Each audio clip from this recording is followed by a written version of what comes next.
En 2012, on a failli avoir la fin du monde, mais encore pire, on a failli avoir la fin du RC Strasbourg. En 2007-2008, Strasbourg connaît une saison compliquée et termine 19ème de Ligue 1, synonyme donc de relégation en Ligue 2. 2 ans plus tard, catastrophe puisque les Alsaciens terminent encore une fois 19ème, mais cette fois-ci de Ligue 2, synonyme de relégation en National. Strasbourg va donc jouer contre des boulangers alors qu'ils jouaient l'Europe 5 ans auparavant. Mais qu'est-ce que c'est que ces gueux?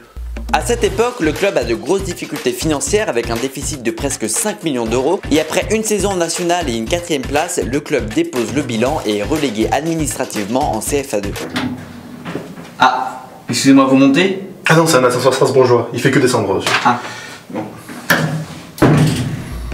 Le club ne reste qu'une saison en CFA2 parce que bon, faut pas déconner, mais c'est le Racing Club de Strasbourg quand même. La montée en CFA fait naître des projets ambitieux et le club commence à se reconstruire financièrement. Et tout commence quand le club est racheté par un ancien joueur de Strasbourg, Marc Keller, le sauveur, qui devient propriétaire en dépensant 1 euro symbolique. Bien le bonjour. Bonjour monsieur. Je vous prends un pain au chocolat s'il vous plaît. Oui, avec ceci. 2 croissants, votre boulangerie et le petit fourgon là à l'entrée. 1 euro s'il vous plaît. Et voilà. Merci beaucoup monsieur, au revoir, bonne journée. Au revoir à vous. Monsieur Keller est un businessman, Monsieur Keller est un businessman.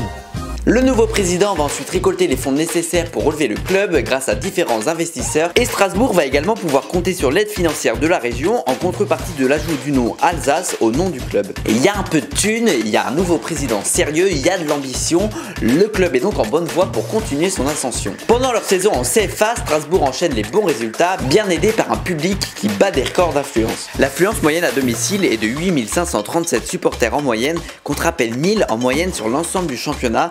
Et le record d'affluence de CFA est battu quand Strasbourg reçoit Mulhouse devant 20 044 spectateurs. Ouais, moi je vais au stade que quand on reçoit Lyon, Paris ou Marseille. Hein. Je peux pas payer ma place pour aller voir Rennes ou Bordeaux. Hein. Ouais. Bon, on joue contre qui ce soir? Mulhouse. Mulhouse. Mulhouse. Oh putain. Et la semaine prochaine on joue contre Villefranche-Beaujolais. Villefranche-Beaujolais. Villefranche-Beaujolais. En CFA sur toute la saison, Strasbourg n'est jamais leader alors que seule la première place du championnat est synonyme de promotion en nationale. Pour la dernière journée du championnat, Strasbourg se déplace sur la pelouse du leader, on les tape, avec l'obligation de l'emporter s'ils veulent terminer premier du championnat. Après une victoire 3-2, Strasbourg prend la tête du championnat pour la toute première fois de la saison. C'est donc Strasbourg qui est promu en national en ayant été leader du championnat pendant les 48 dernières minutes de la saison seulement. Salut, tu t'appelles comment? Salut, Julie et toi? Edgar. Ah, puis ça me permet de voir des jolies filles, quoi, c'est sympa. Merci. Ouais, chez moi? Oui. Ah, t'as ramené une gonzesse?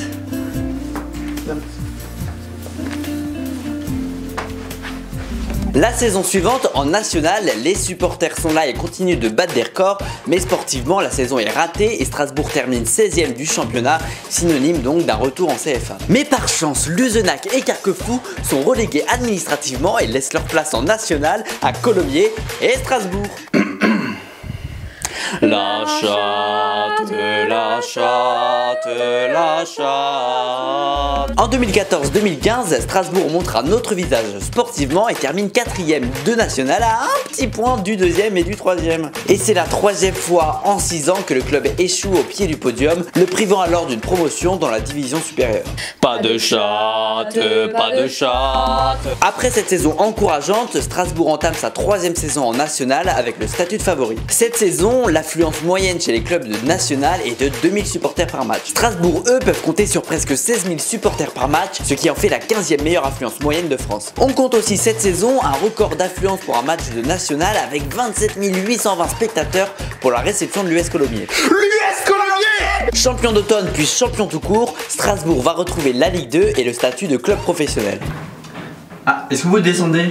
Ah non, ça sera strasbourgeois, il fait que monter. Ah, ok. Et après toutes ces galères, les objectifs sont clairs pour le président, le maintien. Mais sur le terrain, les joueurs sont plus ambitieux et terminent champion de Ligue 2. J'ai pas révisé, je vais avoir une note de merde. Ah, j'ai eu 19. Ah ça, quelle surprise. Strasbourg retrouve donc la Ligue 1 9 ans après l'avoir quitté et la suite on la connaît avec de bonnes performances, un titre en Coupe de la Ligue et une participation au tour de qualification de l'Europa League. Strasbourg is back.